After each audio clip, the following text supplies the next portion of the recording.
The leaders of the two isolated states renew their dedication and commitment to have each other's back.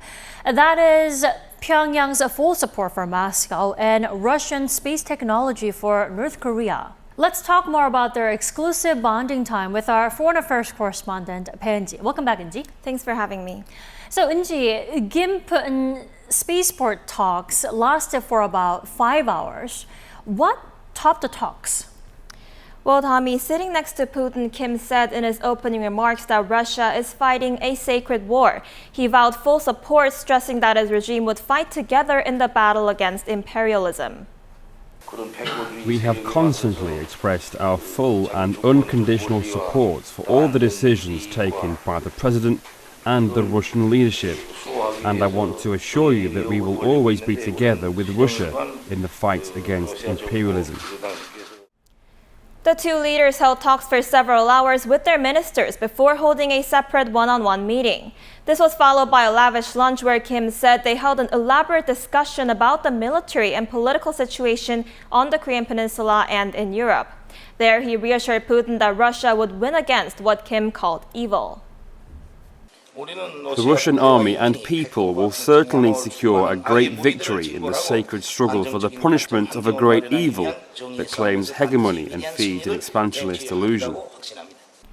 As for Russia, Putin did not disclose specific details on military cooperation but signaled his willingness to assist Pyongyang with their satellite program.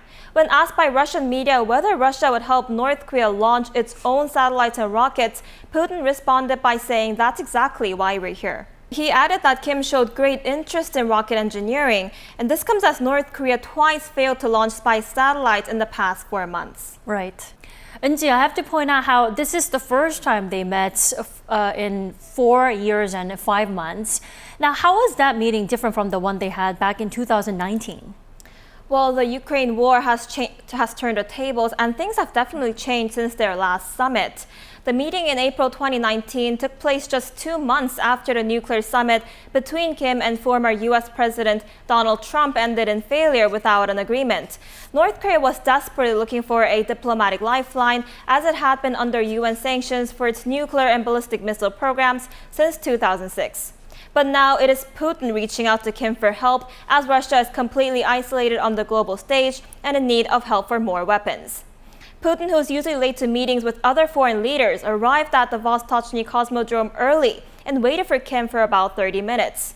As Kim arrived at the remote space launch site in Russia's Far East, they were seen exchanging smiles and shaking hands. Eun-ji, like you mentioned, the Kim-Putin talks took place at a spaceport in Russia's Far East. They also toured that space center, right? Now, the question is, why did they choose this specific location out of all the possible spots?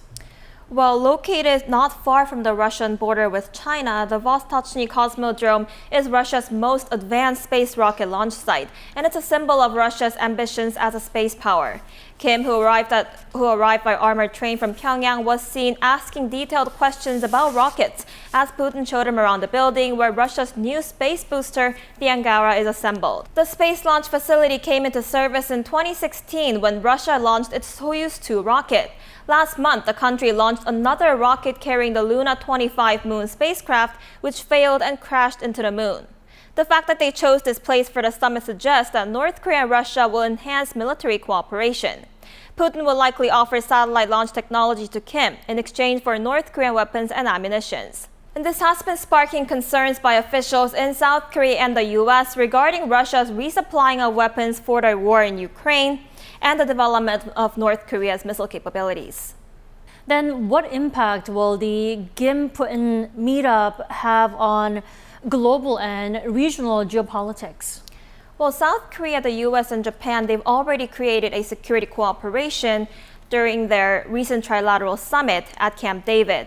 So pundits say the meeting between Kim and Putin will strengthen the three-way relationship between North Korea, China, and Russia, putting the Korean Peninsula at the heart of a new Cold War in Northeast Asia, heightening geopolitical tensions. China has yet to show much of a response to the summit, simply saying that Kim's visit to Russia is something between their two countries. But China and Russia seem to be drawing closer, as Putin said he will meet with Chinese President Xi Jinping soon. Many media outlets predict they will likely hold talks at the Belt and Road Forum in China in October, and the chasm with the West is expected to widen. Also, because Russia will likely be providing technologies to help North Korea build spy satellites, all eyes are on whether North Korea will succeed in its satellite launch next month. After failing to launch a satellite twice, the North said last month that it'll make a third attempt in October. Experts say if the North does succeed, ties between North Korea, Russia, and China will become stronger. That does sound very concerning that they could be speeding up and strengthening their satellite cooperation in exchange for weapons.